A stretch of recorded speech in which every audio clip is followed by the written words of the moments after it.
Hello.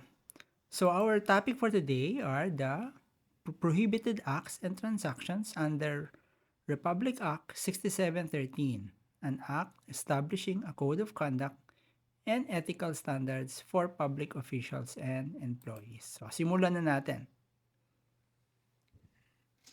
Number 1, financial and material interest. What is the prohibition here? Public officials and employees are strictly prohibited from having any financial or material interest in transactions that require approval from their office. This rule prevents conflict of interest, ensuring that their decisions are not influenced by personal financial gain. Why is this important? It ensures that public officials prioritize the public interest over personal gain, preventing corruption and favoritism. Ang ganitong pagbabawal ay mahalaga upang masiguro na ang mga opisyal ng gobyerno ay hindi naaakit o naiimpluwensyahan ng potensyal na kita o yaman mula sa mga transaksyon. Kapag ang isang opisyal ay may pinansyal na interes sa isang transaksyon, maaaring masira ang tiwala ng publiko dahil posibleng magdesisyon siya nang hindi patas at paboran ang sarili o mga koneksyon niya.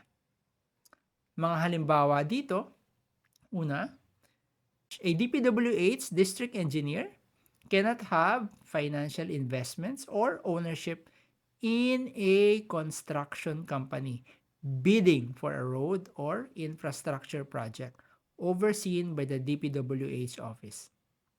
If they do, it might lead to biased decisions where the official favors their company over others. Another example, a BIR officer cannot be part owner of a company under audit by their division. This conflict of interest could result in lenient audits or biased assessments in favor of their own company. Okay, so the next prohibition is outside employment and activities. Public officials are also prohibited from engaging in certain activities during their term of office. This rule prevents conflict of interest. This rule prevents potential conflicts between their private interest and public duties. So, specifically, they cannot, number 1, own, control, manage, or accept employment in private enterprises that are regulated, supervised, or licensed by their office. Why is this important? Because if public officials are involved in businesses that their office regulates, it might lead to biased decisions that favor their personal business ventures over the public good. Kung ang isang opisyal ng gobyerno ay may direktang kaugnayan sa negosyo na kanyang opisina ang namamahala o nagre-regulate, maaaring magkaroon ng hindi patas na pagdesisyon na mas pinapaboran ang personal niyang negosyo kaysa sa interes ng publiko. A good example here is a DPWH officer cannot own shares in a construction material supplier that provides goods for DPWH projects. This could create an unfair advantage where the officer might recommend their own company for contracts. Okay, under outside employment and activities, another prohibition is engaging in private practice of their profession unless explicitly authorized by law or the Constitution, and provided it does not conflict with their official duties.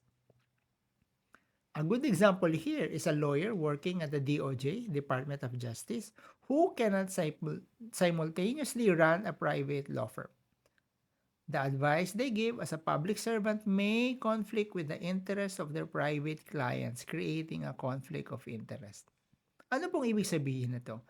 Kapag ang isang opisyal ng gobyerno ay may pribadong practice, maaari itong magdulot ng pagkalito sa pagitan ng kanyang opisyal na tungkulin at pribadong interes. Halimbawa, Kung ang isang abogado na nagtatrabaho sa DOJ ay patuloy na kumukuha ng pribadong kliyente, maaaring magkaroon ng sitwasyon kung saan ang interes ng kanyang pribadong kliyente ay sumasalungat sa interes ng gobyerno. Another prohibition here under outside employment and activities is recommend any person for a position in a private enterprise that has official dealings with their office. Why is this critical? Such recommendations may be seen as leveraging public office for personal favors which may undermine merit-based hiring. Ipinagbabawal sa mga opisyal at empleyado ng gobyerno na magrekomenda ng sino man tao para sa isang posisyon sa isang pribadong negosyo na may opisyal na transaksyon sa kanilang opisina. Layunin ng batas na ito na maiwasan ang paggamit ng kanilang posisyon sa gobyerno upang makinabang ang kanilang mga personal na kakilala o kamag-anak. For example, a barangay captain cannot recommend their cousin for a job in a construction firm that has a project in their barangay, as this would give the appearance of favoritism. Post-term rule. These prohibitions continue for 1 year after the official's resignation or retirement. However, public officials are allowed to practice a profession after leaving office as long as it doesn't involve matters related to their former government office during that year. So, third prohibition, disclosure and or misuse of confidential information.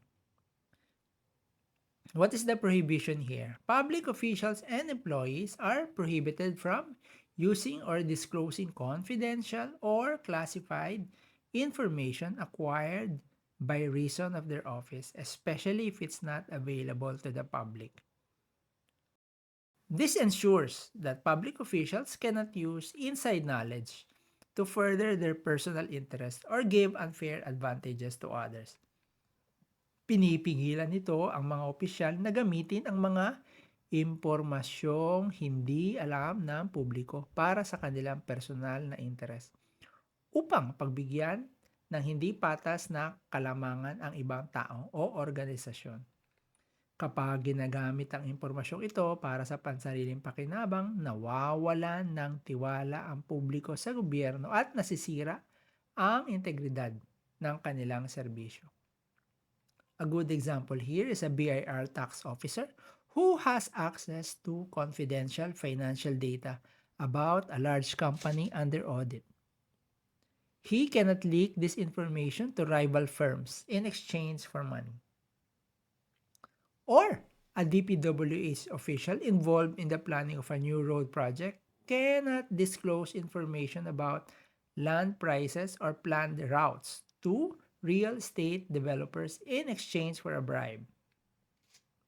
Number 4, prohibition. Solicitation or acceptance of gifts.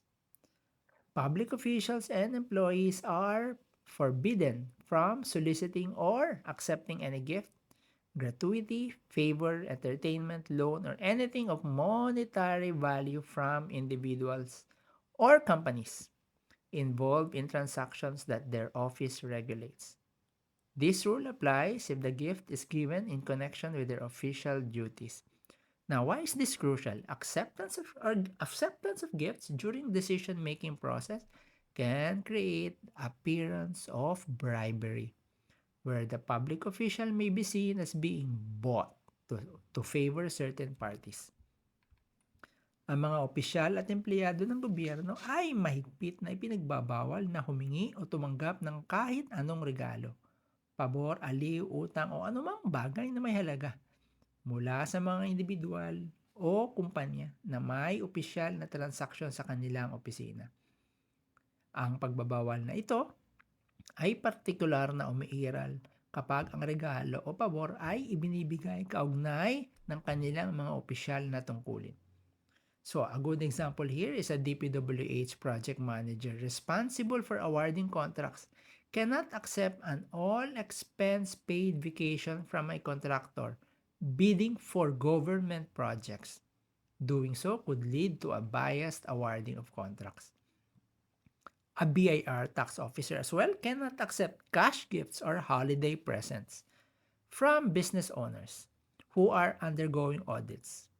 Accepting such gifts might appear as though the auditor is being influenced to lower the company's tax assessments. Exceptions for foreign gifts. So we have an exemption here. Gifts from foreign governments or entities can be accepted only under specific conditions. If it is a gift of nominal value, like a small souvenir given as a courtesy during official state visits, or if it is a scholarship or fellowship grant or medical treatment from foreign entities, or if it is a travel grant for official purposes, subject to approval by the official's department. What is an example of an acceptable gift? A Filipino diplomat attending a conference abroad may accept a commemorative plaque or souvenir from the host country as a courtesy. However, they cannot accept expensive items such as luxury watches or vacation packages. So, what are the summary again of the prohibited acts as a summary? Financial conflicts, outside employment, misuse of information, and gift acceptance. So, explain ulit natin, financial conflict, public officials are prohibited from having financial or material interest in transactions involving their office. Outside employment, public officials cannot hold positions in private enterprises related to their regulatory functions. Public misuse of information. Public officials are forbidden from using confidential information for personal gain. Gift acceptance. Public officials are prohibited from accepting gifts from entities involved in transactions with their office, with specific exceptions for officially sanctioned gifts. So kung nagustuhan po ninyo ang ating munting presentasyon, mangyari lang po lamang na i-like ninyo ang aming video o i-share ito. Malaki po ang maitutulong nito sa inyong mga kaibigan na nagbabalak mag-take ng civil service exam. Maraming salamat.